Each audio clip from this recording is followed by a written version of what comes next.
There are some people, I just wish they would disappear. That line never appeared in any movie. It was spoken by Clint Eastwood, in real life.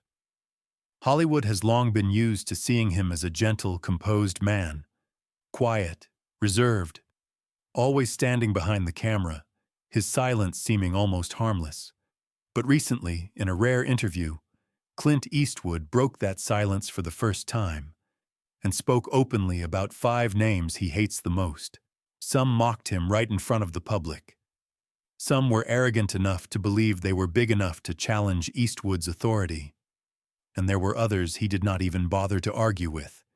He simply erased them from his life. Who are they?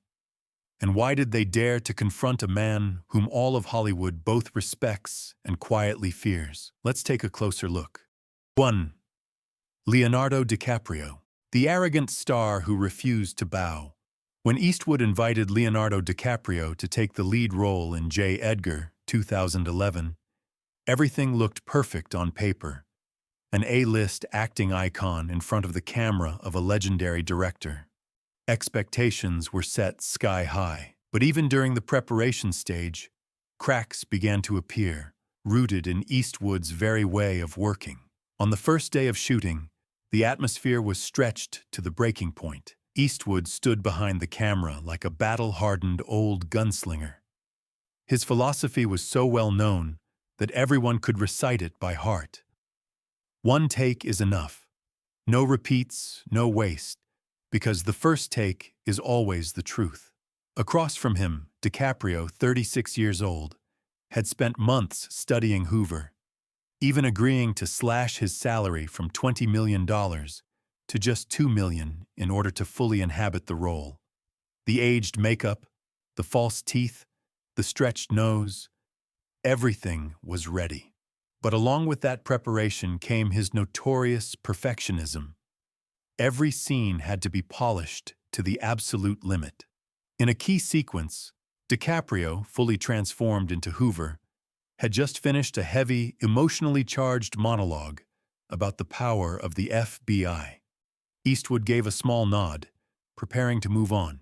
Suddenly, DiCaprio raised his hand, his voice still trembling with adrenaline. "Clint, I think we should do it again. I can do it better. Just one more time." Eastwood frowned behind the camera. He tilted his head slightly, his voice low and firm. "You did fine, Leo. We don't need another. Move on." DiCaprio's face flushed beneath the makeup as he stepped closer.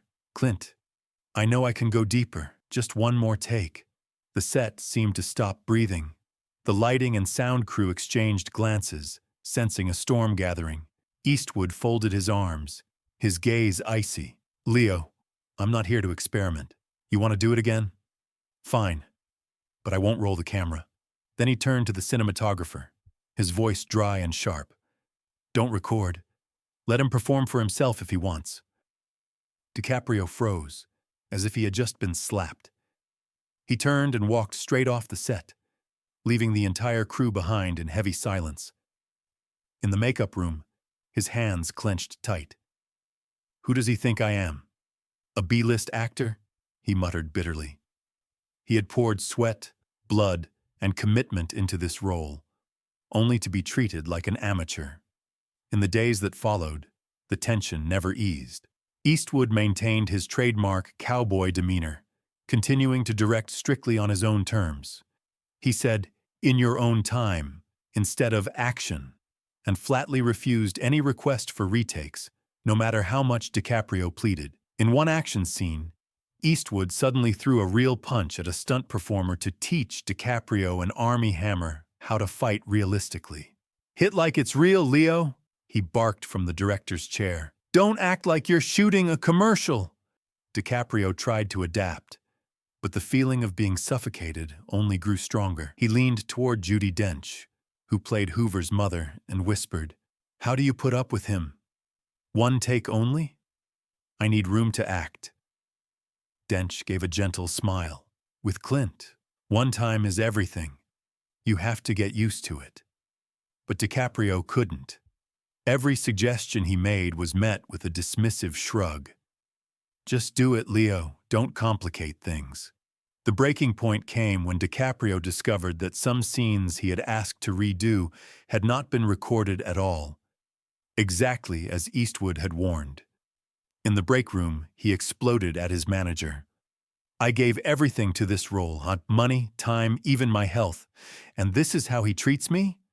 I swear I'll never work with Clint Eastwood again." After J. Edgar, DiCaprio turned his back on him. In 2012, Eastwood invited him to star in A Star is Born, an ambitious remake.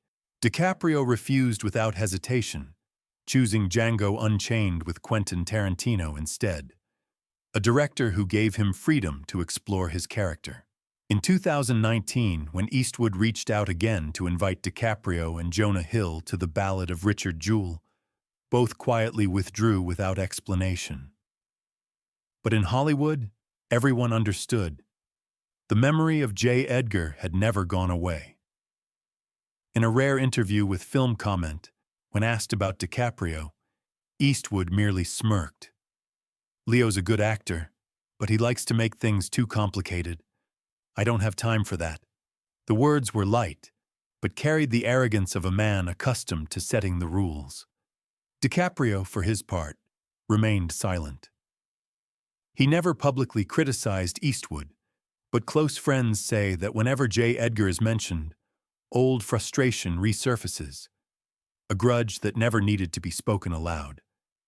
And perhaps Clint Eastwood truly is a difficult old man, so much so that even Morgan Freeman, one of the most respected figures in Hollywood, has never been particularly fond of him.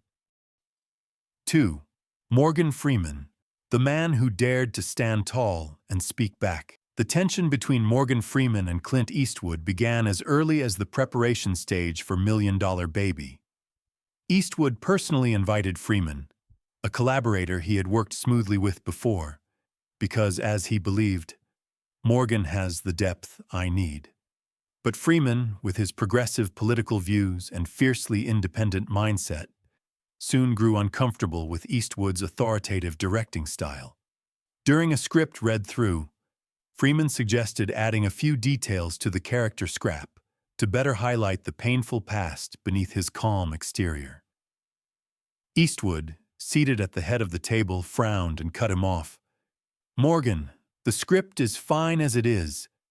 Just play it as written, and we'll be done faster." The real conflict erupted during a crucial scene, the moment Scrap comforts Frankie after a tragedy. Freeman wanted to explore several approaches to deepen the emotional impact. After the first take, he walked toward Eastwood, his voice calm but resolute. "Clint, I think we should try it again. I can push more pain into the eyes." Eastwood stood behind the camera, smirking slightly, his gaze cold. "Morgan, you did fine. I don't need more pain or anything else. This isn't an art film. Move on." The command echoed across the set, followed by heavy silence. Freeman, in one of the rare moments he lost his composure, stepped closer, his voice dropping lower. "Clint, I'm not a rookie you can bark orders at. I know exactly what I'm doing." That fire hadn't even cooled when it was reignited in 2012.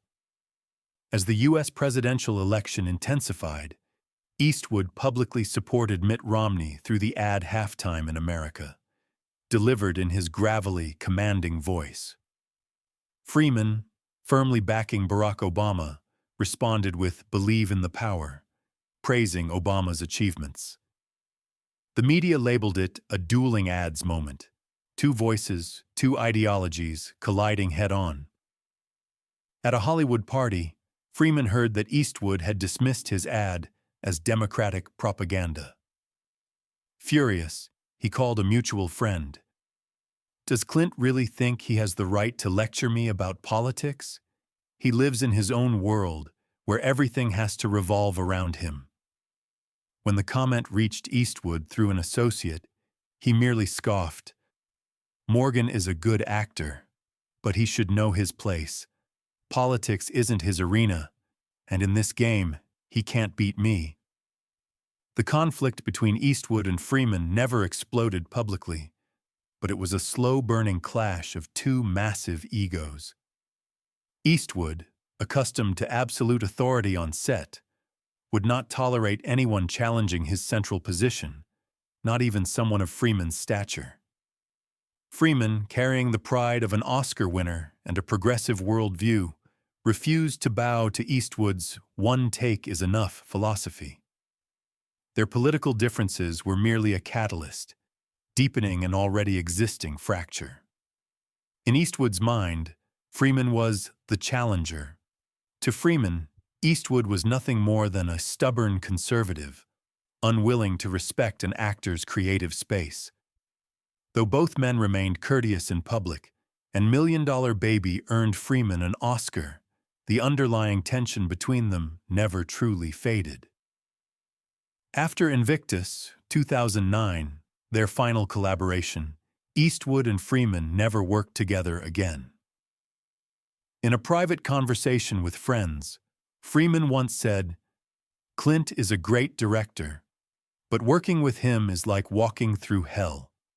He wants to control everything, and I wasn't born to bow my head." And Freeman was not the last name to earn Eastwood's deep resentment. The next figure, even more thorny, was John Wayne. 3. John Wayne, a collision between two legends. They were both towering icons of the Western genre, yet between Clint Eastwood and John Wayne existed a quiet, deep, and icy rift, rooted in how each man viewed the cowboy world. It all began with High Plains Drifter, 1973, directed by and starring Eastwood. On screen, his character was a nameless avenger who burned an entire town in a frenzy of violence and moral ambiguity. The film was a massive success, but somewhere in California, John Wayne, the emblem of Stagecoach and The Searchers, sat in a smoke-filled room, watching every frame with a face flushed in anger. To Wayne, the West represented honor and courage, the spirit of pioneers who built America. High Plains Drifter, in his eyes, was an outright desecration.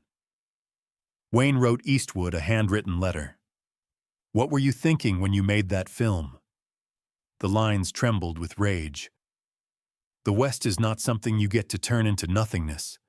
The pioneers were real men, brave men, and you've smeared them." The letter ended with a sentence as cold as a blade. "That is not a Western. It's garbage." Eastwood received the letter at Malpaso Productions. His eyes narrowed, sharp like the moment before drawing a gun in The Good, the Bad, and the Ugly. After reading it, he slammed the letter onto the desk and said into the empty room, "Who does John Wayne think he is? The King of Hollywood?" In a later interview, Eastwood smirked when asked about Wayne. "John Wayne lives in his own world, where every cowboy is a hero and every story has a happy ending. I don't make films to worship fake legends. I make films to tell the truth. The West was blood, dirt, and pain. If he can't handle that, that's his problem, not mine." The conflict didn't stop there. In 1975, a promising script titled The Hostiles reached both men. Screenwriter Larry Cohen envisioned an epic Western where Eastwood would play a cunning young gambler, both opposing and partnering with Wayne's aging, vengeful cowboy. Eastwood, riding high after the outlaw Josie Wales, read the script and smiled. "Maybe this is my chance to show that old man how I make films." Wayne, aboard his yacht Wild Goose, skimmed a few pages before throwing the script into the sea. "What the hell is this mess?" he shouted at his agent. "I won't work with someone like Eastwood, a man who treats the West like a joke. He doesn't respect what we built." That answer sealed the fate of any collaboration between the two legends. Wayne, who saw himself as the guardian of America's traditional values, viewed Eastwood as the embodiment of a rebellious generation. one that had twisted the cowboy image he spent a lifetime protecting. Eastwood, meanwhile, believed those old-style heroes were obsolete. To him, the real West was not black and white, but lived in moral gray zones where violence and justice merged into one. This philosophical divide ensured they would never find common ground. When Wayne died in 1979, Eastwood spoke no harsh words, but neither did he hide how deeply hurt he had been by Wayne's treatment. Throughout his life, Clint Eastwood carried grudges against many famous names, and among them, Gene Hackman stood out as another rival he considered a lifelong adversary. 4. Gene Hackman. The invisible distance that pushed them apart. On screen, they were inseparable. Off-screen, they barely exchanged a polite word. In 1992, Clint Eastwood and Gene Hackman created Unforgiven, a film that shattered old Western conventions and swept the Oscars. To audiences, it was a historic union, two icons sharing the frame, redefining the modern cowboy. But behind the cold stares and suffocating atmosphere on screen, another fire burned quietly. The fire of two towering egos, neither willing to stand lower. And that fire proved to be the greatest test of Eastwood's iron control. Eastwood ran his set like a perfectly calibrated machine. No noise, no excess words. Everything functioned through silence, focus, and discipline. For him, the word action was enough. Gene Hackman was the complete opposite, volatile, intense, always operating in opposition. Hackman hated constraints. Where Eastwood demanded precision, Hackman brought disruption. And when those extremes collided, tension was inevitable. From the very first week of shooting Unforgiven, the atmosphere grew heavy. Hackman resisted direction. He interrupted Eastwood mid-session, questioned camera angles, even suggested rewriting dialogue. One crew member recalled a key moment when Hackman stopped mid-performance, turned to the director, and said flatly, "This line doesn't work. I wouldn't say that." The set fell silent. Eastwood stared at him for a long moment, calm but ice-cold, then replied simply, "You'll say it." Eastwood didn't let it slide. In another intense scene, Hackman, as Little Bill, confronted Eastwood's William Money. Little Bill mocked Money, Hackman's eyes sharp, his voice cutting so deeply the air itself seemed split. When Eastwood called "cut," he stepped forward, his voice low and blade-like. "Gene, that was good. But don't try to outdo me. This is my film. I lead it." Hackman didn't back down. He stood straight, staring directly at Eastwood. "Clint, I'm not here to be background. If you want a villain who feels real, let me do my job." The space froze. Lights, microphones, everything seemed to retreat. Eastwood curled his lip. "You want to dig deeper? Fine, but don't waste my time. One take is enough, Gene. Don't make me repeat myself." In 1997, when Eastwood cast Hackman in absolute power as a corrupt president, the old cracks reopened. Hackman, now a two-time Oscar legend, felt insulted when Eastwood urged him to speed it up during a key scene. In the break room, Hackman exploded at his agent. "Clint treats me like a B-list actor. Does he really think being the director means he can control me?" They never fought publicly, but everyone sensed the invisible distance between them. When the cameras stopped rolling, they separated. No conversation, no shared drinks. There was respect, yes, but no warmth. Eastwood, usually generous with praise for co-stars, gradually stopped mentioning Hackman.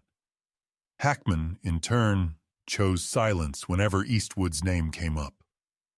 On the night Unforgiven triumphed at the Oscars, they stood together on stage amid thunderous applause, but their eyes never met.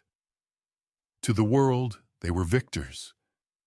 To each other, they were two mountains standing side by side, never sharing the same horizon. After that night, Eastwood never called Hackman back, never referred to him as a favorite collaborator. When speaking of the film, he mentioned Morgan Freeman, Richard Harris, but Gene Hackman was almost erased. Those close to the production understood.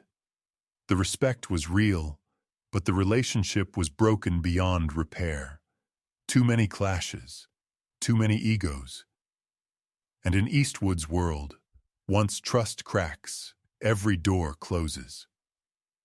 Hackman soon retired from acting. Eastwood continued forward, working only with those he trusted never to challenge his control. And Gene Hackman was still not the final name. Ahead lay another figure, just as famous, but in Eastwood's eyes, someone not worthy of respect. 5. Spike Lee, the man who forced him to say the two words, "Shut up." In 2008, at the Cannes Film Festival, a verbal showdown erupted between two Hollywood icons, Clint Eastwood, a face forever tied to westerns and war films, and Spike Lee, the director known for relentlessly digging into the hidden corners of Black experience and American society. This wasn't simply a personal feud. It was a direct collision between two completely different worldviews. One side believed history should be told exactly as it has been recorded.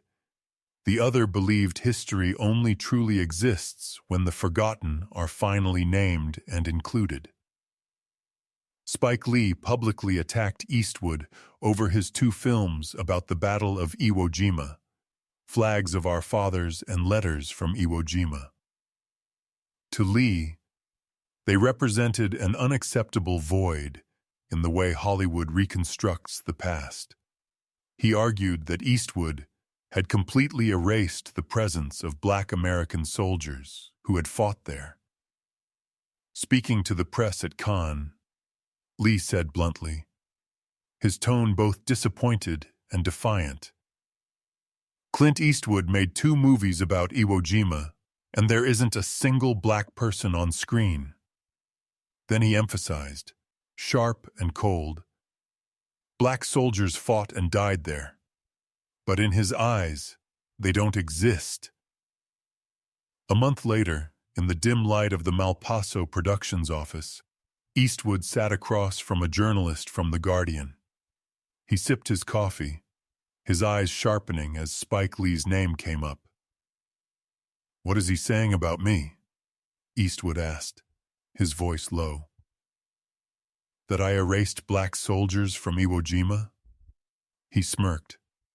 "Flags of Our Fathers is about the flag-raising photo, and the people in that photo weren't Black. I'm telling the history I read. That's the truth. A guy like Spike Lee should shut up." Eastwood didn't stop there. He dragged the story back into the past, his sarcasm undisguised. He complained when I made Bird about Charlie Parker. Why is a white guy making a movie about Black jazz? Funny. I was the only one willing to make that movie, with 90% Black actors, and now he wants me to add things into Iwo Jima? Who does he think I am? Those words hit Hollywood like a gunshot. The phrase, "shut up," quickly flooded the headlines. In New York, Lee read the interview and felt heat rush to his head. He thought of Brooklyn, of the years spent facing racism, and this wasn't the first time a white man had told him to be silent.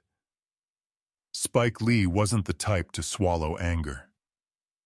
A month later, in another interview, he appeared in his familiar baseball cap, his voice trembling with fury.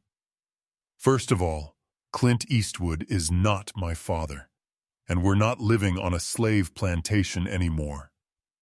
He paused, then continued. He's a great director, fine. He makes his films, I make mine. But telling me to shut up? Come on, Clint. Come on. The cranky old man here isn't me. Lee slammed his hand on the table, his eyes blazing. I'm not saying this for personal reasons. I'm speaking for those black soldiers who were erased from history. Clint thinks he can tell World War II and leave them out? That's not history. That's propaganda. Eastwood still didn't back down. At another press event, when asked about Lee's reaction, he simply shrugged. If Spike wants to make a movie about black soldiers, go ahead. I'm not stopping him. But don't tell me I have to make my films his way. I tell my story, and I don't apologize for it. The war of words dragged on all summer, splitting Hollywood. Some sided with Lee, arguing Eastwood was racially insensitive. Others backed Eastwood, insisting he was simply faithful to historical documentation. By September, at a Lakers basketball game, Spike Lee happened to run into Steven Spielberg, the producer of both Iwo Jima films, and also a close friend of Lee. Under the stadium lights, Lee sighed. Steven, I'm done with Clint. I don't want to keep this going. Spielberg called Eastwood that same night. Clint, Spike doesn't mean harm. He just wants history told fully, Spielberg explained. In Carmel, Eastwood fell silent for a moment, then replied, All right, if Spike wants to bury this, I won't dig it back up. After that, Lee privately sent Miracle at St. Anna to Eastwood as a gesture of reconciliation. But the two never met face to shake hands. After the blow-up, Clint Eastwood completely cut off all contact with Spike Lee. He avoided Lee at events, award shows, and international film festivals. At one point, the press captured Eastwood leaving the room as Lee stepped on stage, eyes cold as steel, face blank, as if Lee had never existed. For Eastwood, it wasn't just personal anger. It was a boundary, a declaration that he would never forgive someone who dared to publicly challenge and humiliate the way he makes films. From that moment on, only an icy void remained between them, stretching for years, like a cut that never heals in the heart of Hollywood.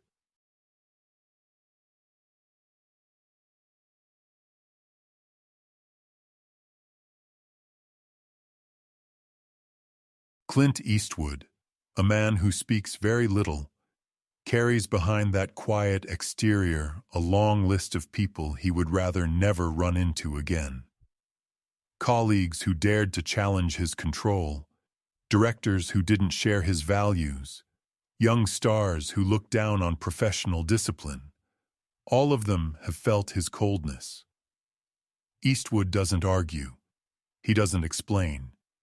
He simply crosses their names out of his life, permanently. Perhaps it's precisely that ruthless toughness that makes him both respected and quietly feared. In a Hollywood that is loud and glittering with vanity, Eastwood chooses silence, and that silence weighs heavier than any condemnation. So what about you? Do you see Clint Eastwood as a man who lives and dies by principle, who won't bow to anyone? Or do you find him too cold in an entertainment world that is built on emotion? Leave your thoughts in the comments below. And if you're drawn to the untold, behind-the-scenes stories of Hollywood legends, don't forget to subscribe to the channel to keep following along with us.